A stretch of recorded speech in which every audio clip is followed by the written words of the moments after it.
So every week we're going to answer a question posed by one of the readers with regards to a challenge that they're facing, and generally we're going to try and pick the ones which are topical, which we sense are relevant across most businesses, and this week's most definitely is, and indeed it's the theme of this week's newsletter, and that's team and recruiting. You know, it seems really challenging at the moment to find and attract the right people and recruit people into the business. And I'm sure that you're probably experiencing that, or certainly seeing that with other business colleagues that are out there. There are a multitude of different reasons we could suspect that that's the case. COVID and furlong most certainly has had an impact in terms of, I guess, the selection of the of society deciding they no longer wanted to work, and actually not coming back to work after COVID.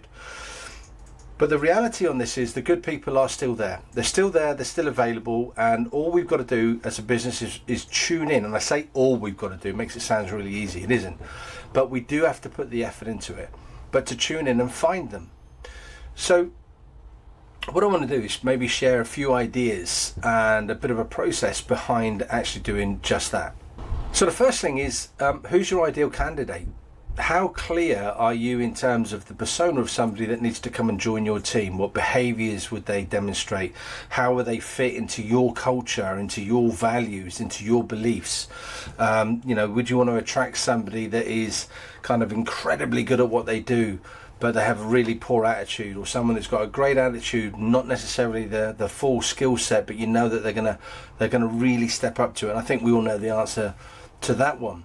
So getting really clear in terms of the environment, your culture, and that your culture is right is one of the major first steps, because if you get that right, the rest of the team are going to help to really bring that person into the fold and really help them to perform at a much higher level. And there's a really interesting point to note here as well. Most people recruit when it's urgent. I need someone yesterday.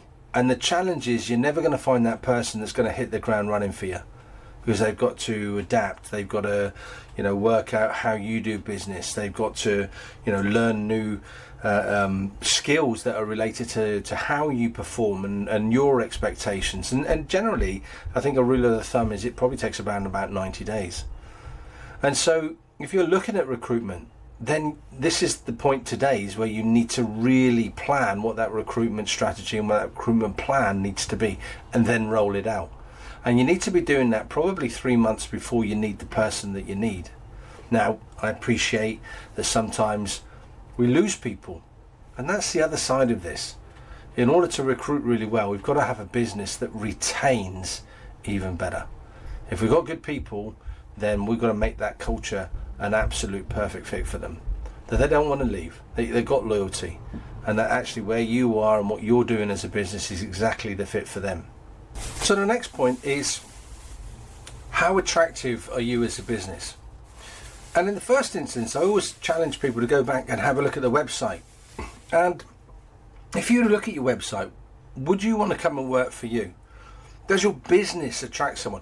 There's a really interesting one in terms of having a team page, or a job opportunity page, or a careers page, or a recruitment page. And you could have the positions that you're looking for on your own website, but in such a way that it really does entice somebody into the fold, that actually, this looks like a business that I'd like to go and work for. And that's a really, really good place to start. Now, when you're doing that, actually, does the ad itself compel somebody to come and work for you, or is it very sterile and very the same as everybody else that's out there? Make sure that you're actually attracting the right people, because you've put the time and effort into what that needs to look like, the advert and what the advert looks like, how you want to attract somebody, and does your website attract the right people? The interesting one here is then deciding where to fish. So there are multiple different opportunities for you to actually market. I just mentioned your website in terms of looking to recruit people.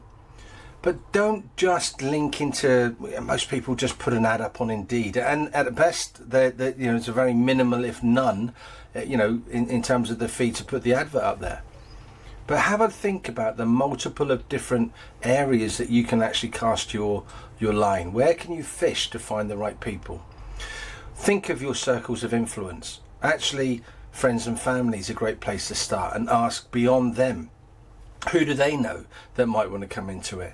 Then look at your professional networks, look at your business colleagues, look at your team. Actually asking your team if they know anybody that wants to come in.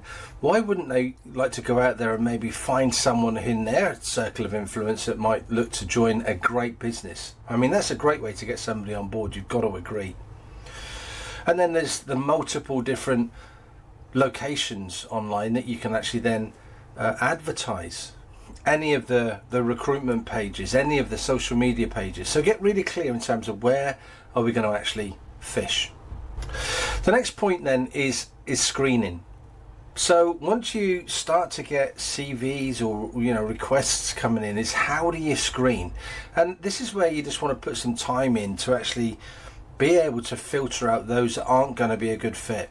It might be that you leave a very specific message on an advertisement to ring this number and leave a message answering these questions.